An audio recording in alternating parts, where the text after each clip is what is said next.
परम ब्रह्म है रामयो परम ब्रह्म रामयो परम तपा रामयो परम तत्वम रामो ब्रह्म तारिकम। राम ही परम ब्रह्म है, शब्द ब्रह्म है। शब्द ब्रह्म के बिना परब्रह्म प्रकट नहीं होता।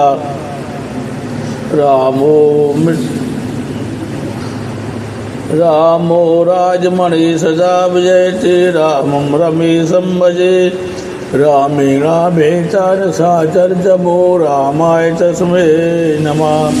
विश्वामित्र के पीछे राम लक्ष्मण चल दिए। मार्ग में ताड़का का उद्धार किया। विश्वामित्र ने राम लक्ष्मण को बला और अति बला विद्या दी थी, सो उन्हें भूख प्यास लगती ही नहीं थी। जाके लागे न क्षुधा पिपासा अतुलित बल तन तीजे विकासा। वे सब आश्रम में आए। राम ने विश्वामित्र से कहा, गुरुजी आप अपने यज्ञ का आरंभ करें, मैं उसकी रक्षा करूंगा। जनकपुरी के निकट ऋषि विश्वामित्र का सिद्धाश्रम है। जब वे तप और यज्ञ करते हैं, विशाल यज्ञ मंडप बनाया गया। राम लक्ष्मण धनुष बाण से सज्जित होकर यज्ञ की रक्षा करने खड़े हैं। द्वारिका में द्वारका नाथ खड़े हैं। डाकोर में रणछोड़ राय जी खड़े हैं। श्रीनाथ जी में गोवर्धन नाथ खड़े हैं। पंढरपुर में विठलनाथ जी खड़े हैं। भगवान कहते हैं, जब जीव मेरे दर्शन के हेतु आता है तो मैं खड़ा होकर उसे दर्शन देता हूँ। मैं जीव से मिलने के लिए आतुर हूँ। मुझे प्रेम से मिलने के लिए जो भी आता है उससे मिलने को मैं आतुर हूँ। प्रेम से प्रगट होए मैं जाना हरि व्यापक सर्वत्र समाना। अपने वैष्णवों से भक्तों से मिलने की प्रतीक्षा में खड़ा हूँ। मैं खड़ा खड़ा भक्तों की प्रतीक्षा करता हूँ। मुझसे विभक्त हुआ जीव मुझसे मिलने के लिए कब आएगा। ईश्वर की दृष्टि में जीव की ओर अखंड रूप से है, किंतु जीव ही ईश्वर की ओर दृष्टि नहीं करता। राम तो जीव को अपनाने के लिए तत्पर है, किंतु यह अभागा जीव ही उनसे मिलने के लिए आतुर कहाँ है। श्री राम आजानुबाहु हैं। किसी ने इसका कारण पूछा तो उन्होंने उत्तर दिया, मेरे भक्त मुझसे मिलने आते हैं, उनमें यदि कोई भक्त मोटा है तो उसे भी मैं बाहों में भर सकूं, इसलिए मैं अपने हाथ लंबे रख लिए हैं। मैंने अपने हाथ लंबे रख लिए हैं। श्री कृष्ण गोविंद हरे मुरारी हे नाथ नारायण वासुदेवा। मुझसे मिलने के लिए आने वाले भक्तों को आलिंगन देने के लिए मैंने अपने हाथ लंबे रखे हैं। राम वानर आदि पशुओं को भी आलिंगन देते हैं। राम जी सभी से प्रेम करते हैं। वे हमेशा धनुष बाण अपने साथ रखते हैं। धनुष बाण के बिना राम के दर्शन नहीं होते। चाहे राजासन पर बैठे हों, चाहे अंतपुर में सीता जी के पास हों, उनके हाथों में धनुष बाण ही होते हैं। उपनिषद में कहा गया है, प्रणबो ही धनु। उपनिषद में धनुष को ओंकार की उपमा दी गई है। ओंकार अर्थात ज्ञान ही धनुष है। धनुष ज्ञान का स्वरूप है। बाण विवेक स्वरूप है। धनुष और बाण अर्थात ज्ञान और विवेक से सदा सज्जित रहो, क्योंकि काम रूपी राक्षस न जाने कब घिन करने आ जाए। काम राक्षस तुम्हारे पीछे पड़ रहा है, तुम्हें पराजित करने के लिए आ रहा है। राम की भांति धनुष बाण से सदा सज्जित रहना। ज्ञान और विवेक को सतेज रखोगे तो राक्षस बाधा नहीं डाल सकेंगे। धनुष बाण से सज्जित रहोगे तो राक्षस भाग जाएंगे। जिसकी आंखों में पाप है वही राक्षस है। राक्षस जीव मात्र के पीछे पड़े हुए हैं। काम क्रोध मोह आदि राक्षस ही है, जीव मात्र को सताते हैं। जो प्रतिक्षण सावधान रहता है उसे राक्षस मार नहीं सकती। राम का स्वरूप अद्भुत है। शूर्पणखा कही राक्षसी थी, फिर भी उसके मन में राम को पति रूप में पाने की इच्छा जागी थी। हमारे हृदय तो राक्षसी से भी कठोर हैं कि हमारे मन में राम को पाने की इच्छा ही नहीं होती। श्रीधर स्वामी ने राम विजय लीला कथा में कहा है, यज्ञ के चारों द्वारों की राम लक्ष्मण चौकसी करते थे। उन्होंने इतने रूप धारण कर लिए थे कि सभी द्वारों राक्षसों को उनकी उपस्थिति दिखाई देती थी। विश्वामित्र आहुति देते थे यज्ञ कुंड में और निहारते थे। राम लक्ष्मण को श्रुति वर्णन करती है, अग्नि भगवान का मुख है। परमात्मा अग्नि मुख से आहार करते हैं। अग्नि ज्वाला प्रभु की जिह्वा है। ब्राह्मण गण वेद मंत्रों का उच्चारण करते हुए अग्नि में आहुति दे रहे हैं। विश्वामित्र राम लक्ष्मण पर दृष्टि लगाए हुए यज्ञ कर रहे हैं। मन की मलिनता को दूर करने के लिए यज्ञ किया जाना चाहिए। यज्ञ स्वाध्याय तप ध्यान का फल है मन बुद्धि का फल है परमात्मा का दर्शन। राक्षस जान गए कि विश्वामित्र ने यज्ञ का आरंभ किया है, तो वे बाधा डालने आ पहुँचे। रामचंद्र के बार बार दर्शन होने से मारीच का स्वभाव बदल गया। जिसके दर्शन से स्वभाव बदलता वही ईश्वर है। मारीच ने सोचा कि विश्वामित्र के इस यज्ञ में फिक्र करना ठीक नहीं है। आज मेरे मन में ऐसे विचार क्यों नहीं आ रहे हैं? शायद इन बालकों को देखकर मेरा मन बदल गया है। आज मेरा मन मेरे बस में नहीं है। अब इन बालकों से मिलने की इच्छा हो रही है। मारीच था तो राक्षस, फिर भी राम के दर्शन से उसकी बुद्धि सुधर गई। आजकल के लोग राम के दर्शन के लिए जाते तो है, किंतु दर्शन के बाद उनकी बुद्धि सुधर नहीं पाती। राम के दर्शन के बाद भी बुद्धि ना सुधरे तो मान ले रहा कि तुम राक्षस से भी अधम हो। रोज रामायण पढ़ो, देव दर्शन करें, फिर भी यदि जीवन में संयम सदाचार सरलता न आ पाए तो मानो कि मारीच से भी तुम गए बीते हो।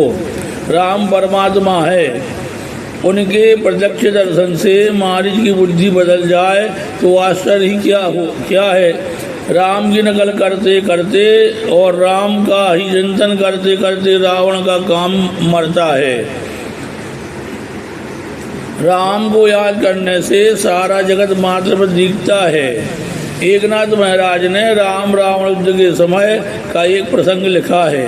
गहरी नींद में डूबे हुए कुंभकर्ण को जगाया गया तो उसने पूछा, मुझे क्यों जगाया जा रहा है? रावण कहता, जानकी को लेकर जो हो रहा है। कुंभकर्ण, तेरी इच्छा पूर्ण हुई। रावण नहीं, कुंभकर्ण, तू अपनी माया से राम का रूप धारण करके सीता के पास जा, तुझे राम मान लेगी और तेरे बस में हो जाएगी। रावण, इस राम के पास कुछ जादू सा लगता है। मैं उसका रूप धारण करने के लिए उसके रूप का विचार करता हूँ कि तुरंत मेरा मन ही बदल जाता है।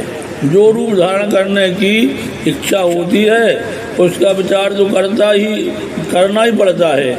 जब मैं राम का रूप माया से धारण करके देखता हूँ तो सीता मुझे माता रूप में दिखाई देती हैं।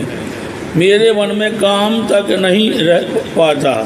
तब कुंभकर्ण कहने लगा, राम का मायावी रूप तेरे काम को मारता है। जिसका नकली रूप भी इतना प्रभावशाली है उसका मूल रूप कितना अधिक प्रभावशाली होगा। राम निश्चय ही परमेश्वर है, तू अच्छे कामी है, फिर भी राम के स्मरण से निष्कामी बन जाता है तो राम ईश्वर ही है। ऐसे राम के साथ बैर करना ठीक नहीं है। देवादिदेव से बैर करने वाला मूर्ख ही है। मैं तेरी सहायता नहीं कर सकता। विभीषण की भांति मैं राम के चरणों का आश्रय लूँगा। श्री कृष्ण गोविंद हरे मुरारी, हे नाथ नारायण वासुदेवा, हे नाथ नारायण वासुदेवा। रावण कहता है, मैं भी राम मैं राम की शत्रुभाव से भक्ति करता हूँ। यदि मैं अकेला ही भक्ति करूँ तो मात्र मेरा ही कल्याण होगा, किंतु शत्रुभाव रखूँ तो मेरे सारे वंश का कल्याण होगा। वे सभी राग तामसी है, वे जब तब ध्यान सेवा पूजा तो कर ही नहीं सकते। रामचंद्र के साथ शत्रुता होगी तो युद्ध होगा, युद्ध होगा तो राम का प्रत्यक्ष दर्शन होगा, और राम दर्शन से हम सभी का उद्धार होगा। अपने सारे वंश के कल्याण के हेतु ही मैंने राम से शत्रुता की है। यज्ञ करते समय तुम भी अपने प्रत्येक द्वार पर राम लक्ष्मण को बिठला देना। जब कथा श्रवण नारायण के मानसिक चिंतन आदि यज्ञ ही है। कथा श्रवण जप मानसिक चिंतन आदि ही यज्ञ है, जो गरीब से गरीब व्यक्ति भी कर सकता है। श्री कृष्ण गोविंद हरे मुरारी, हे नाथ नारायण वासुदेवा। कुछ प्रश्न, कुछ यज्ञ ऐसे हैं जिनके लिए कुल की श्रेष्ठता और अत्यधिक धन की आवश्यकता रहती है। विधुर और विधवा के लिए तो वे निषिद्ध हैं, प्रायश्चित भी करना पड़ता है। साधारण ब्राह्मण नहीं, अग्निहोत्री ब्राह्मण ही उन्हें कर सकते हैं। बहुत सा धन खर्च करना पड़ता है। कुछ यज्ञों के लिए देश काल की मर्यादा निर्दिष्ट है। उपनिषद में एक यज्ञ ऐसा बतलाया गया है जो जाति, समय, स्थल आदि के किसी भी प्रकार के बंधन के बिना किया जा सकता है। वह जप यज्ञ, यह सभी यज्ञों से श्रेष्ठ है। आँख से दर्शन, कान से श्रवण और मन से स्मरण करते हुए जब करोगे तो समाधि की अवस्था प्राप्त होगी। कृष्ण मिलन महायज्ञ है। कृष्ण मिलन यज्ञ में श्रद्धा पत्नी है, आत्मा जजमान है, शरीर यज्ञ भूमि है, और यज्ञ फल है परमात्मा विष्णु से मिलन। परमात्मा से मिलन महानतम यज्ञ है। जीवात्मा और परमात्मा मिलन ही महायज्ञ है। श्री कृष्ण गोविंद हरे मुरारी, हे नाथ नारायण वासुदेवा। यज्ञ से चित्त शुद्धि होती है। चित्त शुद्धि का फल है परमात्मा की प्राप्ति। सभी इंद्रियां यज्ञ मंडप के द्वार हैं। इस यज्ञ में काम, क्रोध, लोभ, मोह आदि राक्षस बाधा करने के लिए आते हैं। इस महायज्ञ में विषय रूपी मारीच बाधा डालता है। द्वार पर राम लक्ष्मण को स्थापित करोगे तो काम, क्रोध, वासना रूपी मारीच स्वभाव विघ्न करने नहीं आ पाएंगे। आँखों से, कानों से, मुख से सभी इंद्रियों के द्वार पर राम लक्ष्मण को बैठा दो। ऐसा करने से मारीच विषय विघ्न बाधा नहीं करेगा। मारीच शीघ्र मरता नहीं है। अपनी प्रत्येक इंद्रिय के द्वार पर राम लक्ष्मण को, सप्त ब्रह्म को पर ब्रह्म आसीन करोगे, तभी काम मारीच तुम्हारे यज्ञ में बाधा रूप नहीं हो सकेगा। तभी तुम्हारा जीवन यज्ञ निर्विघ्न समाप्त होगा। माया मारीच को रामचंद्र जी विवेक बाण से मारते हैं। मारीच की माया को रामचंद्र जी विवेक के बाण से मारते हैं। इसका चिंतन मात्र करने से काम का नाश होता है। वही ईश्वर है। जहाँ राम नहीं काम है, जहाँ काम नहीं राम, एक साथ निबसत नहीं रवि रजनी एक याम।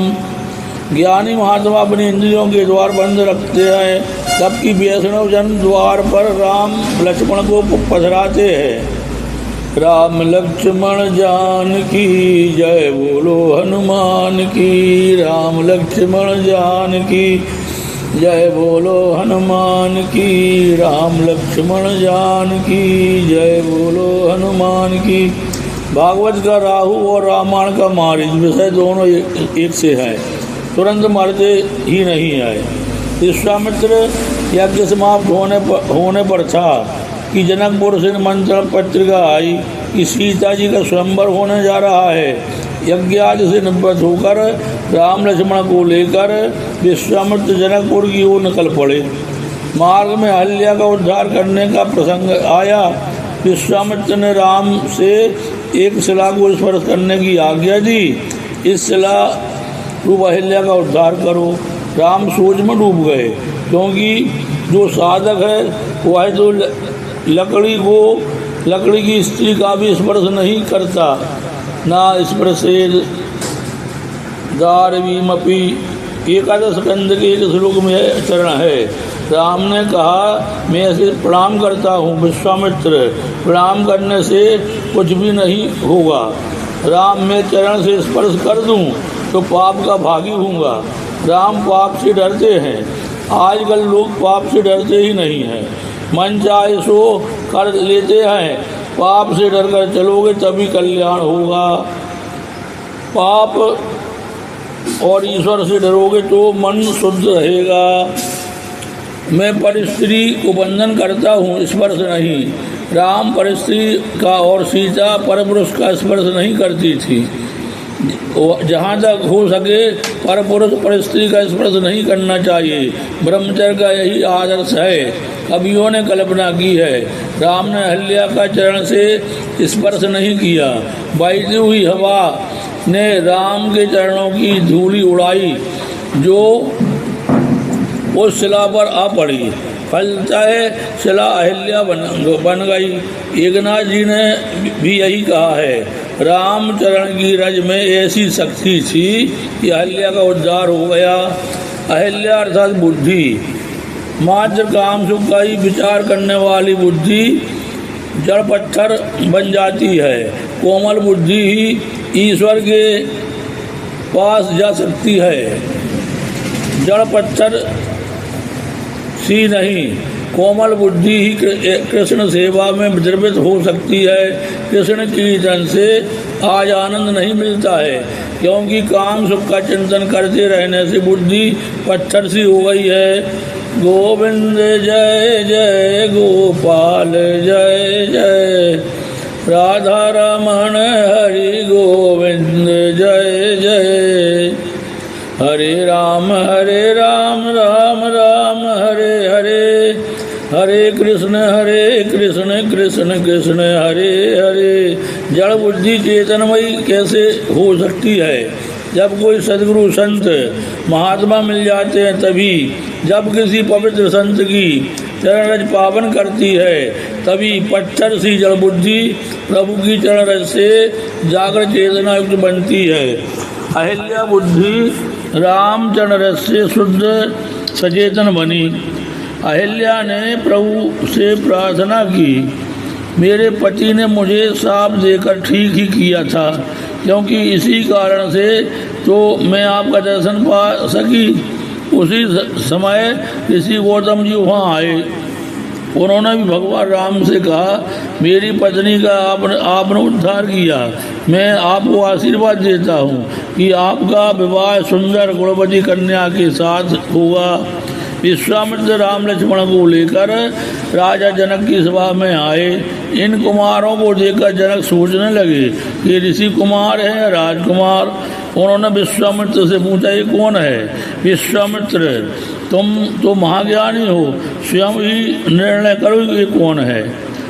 जनक का एक और नाम है विजय, जो देह युक्त होकर भी देह धर्मों से अस्पृश्य है, वही विजय है। जो विजय जीते जी मुक्त। जनक जी तो सुखदेव जी के गुरु भी हैं। धर्मराज कहते हैं, ब्रह्मानुभाव में भी विषय रस का भान भूल जाए वही ज्ञानी है। आसक्ति अभिमान जीव को बांधे रहते हैं। ज्ञानी इन तीनों का त्याग करते हैं। सभी इंद्रियां अपने अपने कार्य और अर्थ में काम करती हैं। ऐसा मानकर ज्ञानी किसी भी विषय में आसक्त नहीं होते। इंद्रियाणि इंद्रियार्थेषु वर्तन्ते इति धारयन्। इस जगत में सब कुछ करते हुए भी वे तो ऐसी ही भावना रखकर काम करते हैं कि वे कुछ भी नहीं करते। श्री कृष्ण गोविंद हरे मुरारी, हे नाथ नारायण वासुदेवा। इतनी कथा भगवान के चरण अर्पण की जाती है। गोविंद जय जय गोपाल जय जय, राधा रमण हरि गोविंद जय जय। गोविंद गोविंद जय जय गोपाल जय जय राधा रमण हरि गोविंद जय जय। श्री भागवत भगवान की है आरती, पापियों को पाप से तारती। ए अमर ग्रंथ ए मुक्ति पंथ ए पंचम वेद निराला, नौ ज्योति जलाने वाला। हरि नाम यही हरि धाम यही यही जग मंगल की आरती, पापियों को पाप से तारती। भागवत भगवान की है आरती, पापियों को पाप से तारती। हे शांत गीत पावन पुनीत, पापों को मिटाने वाला, हरि रस दिखाने वाला। है सुख करनी है दुख हरनी, श्री मधुसूदन की आरती, पापियों को पाप से तारती। श्री भागवत भगवान की है आरती, पापियों को पाप से तारती। हे मधुर बोल जग बंद खोल, सन्मार्ग दिखाने वाला, बिगड़ी को बनाने वाला।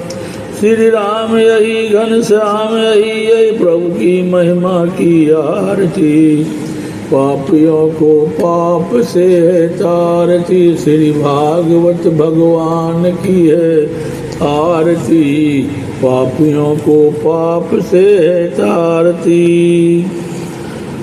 कर्पूरगौरं करुणावतारं संसार सारं भुजगन्धारं सदा वसन्तं हृदयारविन्दे भं भवानी सहितं नमामि। मन्दारमाला कुलजालकाय कपालमालाङ्कितुदिग्राय दिव्याम्बराय च दिगम्बराय। ओम नमः शिवाय ओम नमः शिवाय। बोलो भागवत मैया की जय, कृष्ण कन्हैया लाल की जय। पूज्य पाठ डोंगरी जी महाराज की जय, धर्म की जय, माता पिता की जय, गुरु गोविंद की जय। जय जय सीताराम।